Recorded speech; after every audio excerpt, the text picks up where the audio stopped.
প্রিয় দর্শক বন্ধুরা, আপনাদের আম, লিচু, পেয়ারা, লেবু কিংবা পেঁপে অথবা পটল, কাঁকরোল, ঝিঙ্গা, বেগুন, মরিচ গাছের মধ্যে ঠিক এরকম সাদা সাদা তুলার মতো আবরণ দেখা যাচ্ছে। এটি মূলত মিলিবাগ বা ছাত্রা পোকা। এই ভিডিওর মাধ্যমে আপনারা জানতে পারবেন এই পোকার ক্ষতির ধরন, লক্ষণ এবং সঠিক সমাধান।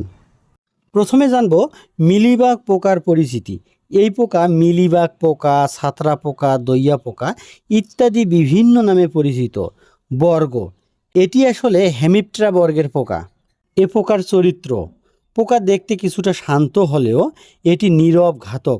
সমস্ত হেমিপ্টেরা বর্গের পোকাগুলা দেহের তুলনায় কমপক্ষে 10 গুণ খাদ্য গ্রহণ করে। পোকা আক্রমণের লক্ষণ: এটি দেখতে সাদা তুলার মতো আবরণ দেখা যায় এবং হাতের আঙ্গুল দিয়ে যখন চাপ দেবেন সহজে থেতলে যায়। কচি ফলের গোড়ায় রস চুষে খায় এবং অর্ধ হজমকৃত যে মলগুলা তথা মধুর রস ত্যাগ করার মাধ্যমে শুটিমূল ছত্রাকের জীবাণু কিন্তু ছড়ায়। ফলে পাতা বা ফলের গোড়ায় কালো ছাইয়ের মতো আবরণ চোখে পড়ে। ফলে অপুষ্টিজনিত কারণে কিংবা গোড়ায় ছত্রাকের আক্রমণে ফল ঝরে যায়। পিঁপড়া সৈনিকের মতো লাইন ধরে আনাগোনা দেখা যায়। ফলের পরিমাণ তুলনামূলক কিন্তু অনেক কমে যায়। তো দর্শক বন্ধুরা, এই পোকার আক্রমণ হলে কিভাবে দমন করবেন আসুন সেই ব্যাপারে জেনে নেই।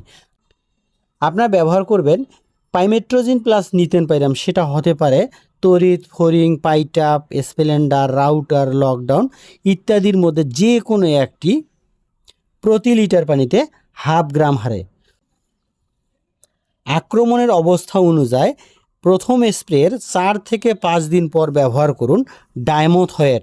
সেটা হতে পারে ডেল্টাথয়েট, টাপগড়, বিস্টারথয়েট কিংবা আপনার স্টার্টার প্রতি লিটার পানিতে 2 মিলি অথবা বোতলের গায়ে অনুমোদিত হারে স্প্রে করতে পারেন। কিংবা আপনারা ব্যবহার করতে পারেন কার্বারিল গ্রুপের কীটনাশক। এবং 7 দিন পর অবশ্যই ব্যবহার করুন ইমিডাক্লোরোপিড। সেটা হতে পারে ইমিটাপ, টিডো, impel, Jadid, rally, gain, beauty এগুলোর মধ্যে যে কোনো একটি প্রতি লিটার পানিতে 1/2 মিলি হারে। তবে দর্শক বন্ধুরা, ইমিডাক্লোরোপিড ব্যবহারের আগে একটা বিষয় অবশ্যই মাথায় রাখতে হবে। আপনার যতটুকু কীটনাশক ব্যবহার করবেন বা আপনার প্রয়োজন ঠিক ততটুকু কীটনাশক মেপে স্প্রে করার 3 ঘন্টা আগে পানিতে গুলিয়ে রাখুন। যদি আপনাদের হাতে সময় কম থাকে, কোনো একটা প্লাস্টিকের বোতলে অর্ধেক পানি ভরাবেন এবং আপনার যতটুকু কীটনাশকের প্রয়োজন ততটুকু দিয়ে 15 থেকে 20 মিনিট ধরে ঝাঁকি দিন। এভাবে যদি সঠিকভাবে মিশ্রণ করে আপনি ব্যবহার করেন সেক্ষেত্রে কীটনাশক 100% কাজ করে। প্রিয় দর্শক, মিলিবাগ পোকা আক্রমণের ফলে শুটিমূল ছত্রাকের যেহেতু জীবাণু ছড়ায় সেখানে কিন্তু ছত্রাকের স্পর পড়ে। এই কারণে শুটিমূল ছত্রাকের উপদ্রব বন্ধ করার জন্য আপনারা ব্যবহার করতে পারেন কার্বেন্ডাইজিম প্লাস ম্যানকোজেব প্রতি লিটার পানিতে 2 গ্রাম অথবা ম্যানকোজেব প্লাস হাইমোক্সালিন প্রতি লিটার পানিতে 2 গ্রাম হারে যদি স্প্রে করেন সেক্ষেত্রে শুটিমূল ছত্রাক কিন্তু আর থাকবে না এবং আম থাকবে আপনাদের সুরক্ষিত।